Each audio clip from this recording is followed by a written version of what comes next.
Excuse me. Just a bit of black grooming. What's going on, 9to5ers? It's your boy Bombadeli Ojo here, aka Bommy Tsunami. For this week's 9to5 Confessional, I thought a little bit of talking about overpriced retro games. Anyone who knows who I am will know that I love to collect old video games and shit like that. Pardon my language, there's gonna be a lot of cursing in this episode, so forgive me ahead of time. I am very big on collecting old video games. I collect everything from Super Nintendo to Neo Geo to Sega Genesis to whatever, what have you not. From rare Japanese handheld consoles like the Wonder Swan to fucking the Neo Geo X remakes and whatnot. I love to collect systems and old games, but I'll focus primarily. Okay, I'll talk a little bit of older systems, but primarily older games.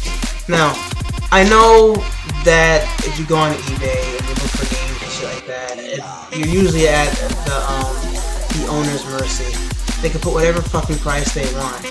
But what do you do in a situation where like a game is so ridiculously overpriced that you're just like, what the fuck? Why would anyone spend this ridiculous amount of money on a game?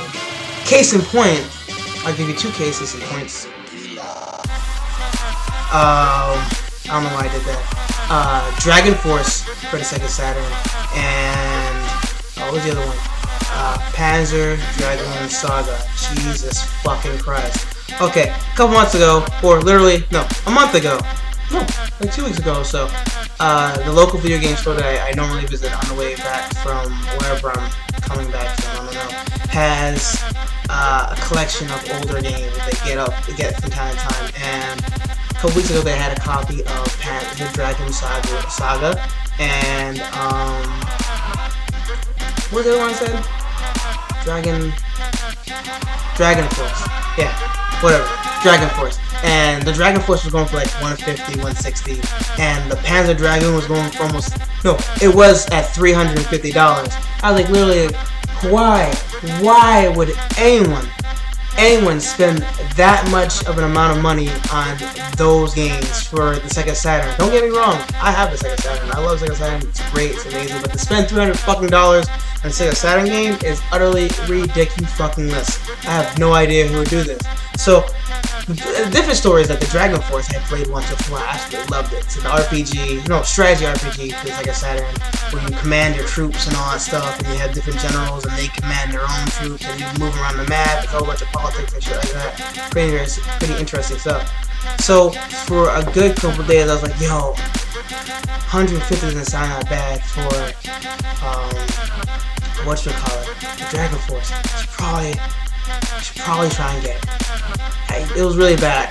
I would travel out to the store, I'd walk around the store, look longingly into the case where they kept the Dragon Force, and be like, maybe, and I was like, no, it doesn't sound right. So eventually one day, I got off the ball, and I'm like, you know what, fuck it, I'm gonna try and get that Dragon Force. So I go to the store, I go to the case, I'm like, yeah, I'm about to get this game, I look in the case, it's gone, I was like, fuck me, right? Fuck me. And then that's when I got to thinking, that fuck, but who was just like, yo, I'm gonna walk into this fucking store and just fucking buy this Dragon Force right here.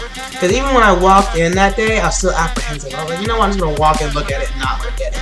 Because I can't justify spending that amount of money on one game. So, I mean, putting the Dragon Force aside, there's also the Panzer Dragoon Saga, which I get is very rare, but it's a fucking Sega Saturn game. I don't get it. Anyway, they had 2 copies. They're down to 1. Who in the right? And this is, mind you, just last week we got the Xbox One, and the week prior to that, the PlayStation 4. You can buy one of the new systems for not around $350, but just a little bit more than $350. That means literally you could spend that amount on a new console and some games for one Sega Saturn game. I'm wondering, like, why do people submit themselves to this? What's the fucking point? I mean, yeah, there's a prestige of owning an older game that's probably super rare. That's cool, but then you're fucking out $350. That makes no sense to me. I mean, the more and more I think about it, the more absurd it is. You go on eBay, like if we go right now, I won't, I already did. you can go and you'll see like ridiculous prices at like $500, $400 for a Sega Saturn game. Don't even talk about Earthbound around because I would never spend that amount on a Super Nintendo game. The most I spent on a game was Steel Battalion for $200. Steel Battalion though is an exception because I mostly got it for the novelty controller that's like this big. It's in my closet. I'm not gonna bring it out right now, but it's like massive, and like it's that real mecha simulation type of thing. So it's like really exciting to like have. So I thought that was pretty worth it because it's a giant controller. Not so much the game that it comes with, but like that was like the most amount I'd spend on like a game. And sometimes I wish I could talk to somebody about this kind of stuff. Cause I'm like, why? What drives you to spend $300 on a game? Especially one as old as like say Panzer Dragoon Saga, and the game is okay at best. Don't let anyone tell you otherwise. They've played it. It's okay because it's rare. I don't know. Sometimes I wonder what goes through these people's heads when they put their games online. They're like, you know what? I'm gonna charge the maximum $500 for pack. And then what makes me mad is that there's people like, you know what? That's a good deal. I'm gonna buy that $340, $250, $500 game. I'm gonna like go play it. And then you play it and it looks like crap because it's 2013 and not 1995. I mean, like, come on, seriously. Anyway, that's just me. I was at that store earlier today, and they had a CDI for $119, I think. And I was like, whoa, this is hilarious. I mean, come on. A Philips CDI? The Zelda games? Okay, they didn't have any Zelda games or Hotel Mario. They had this one Playboy massage game. I don't know. I don't want to get into that. But I was like, who would buy this in the first place? And who would buy that Playboy massage game? Not me. And I like porno. But that's just me. That's a different conversation for a different video. Strike that from the conversation. I mean, at one point can you look at yourself as a collector and be like, fuck me, man, what's the point of all this? I mean, maybe one time or a few times in the future I can resell this game for like $100 or $300 or whatever amount that some fool online is going to pay because he wants to add it to his collection. At one point, you like look at yourself and say, what's the point of this shit? Prestige? I mean, you can easily... Now, the views expressed in this video are not the views expressed by, or carried by, supported by 9to5 Gamer. This is just me. You can emulate these games. Easily. Fuck. How do you think I played Panzer Dragoon Saga? You think I bought that shit? No. Fuck that.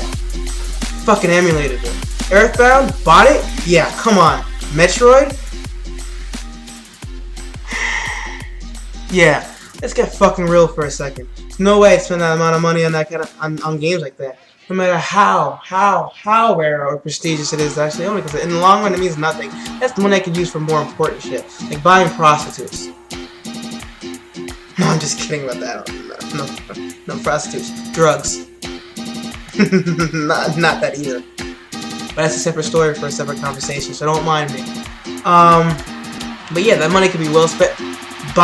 Okay, if you're not an early adopter, disregard whatever I'm saying, but buying another system, like the newer ones that would actually look nice, hey, now we're talking with stuff we can use with that money. But again, that's just me. I want to get your guys' thoughts on this. Is that something that you're willing to do? If you spend an exuberant amount of money, just have that one Panzer Dragoon Saga in your Sega Saturn collection, that Earthbound for your Super Nintendo that you'll play only twice? Let me know. Comment below. I'll also be putting up a link to my Twitter, of course, my Facebook group, 9to5 Gamer. Come join us if you're tired of the regular conversations on the message boards. We're not plebs at 9to5 Gamers. We're experts. Also, check out 30 Plus Gamer, which I happen to write for, contribute to. So yeah, let me know your thoughts. Give me some ideas for upcoming future videos. I'm open to anything. And check out my blog on WordPress, 9to5Gamer at WordPress.com. Thanks, and have a great day, everybody. Great day. Great night. It's dark. I'm not fooling anybody at this point.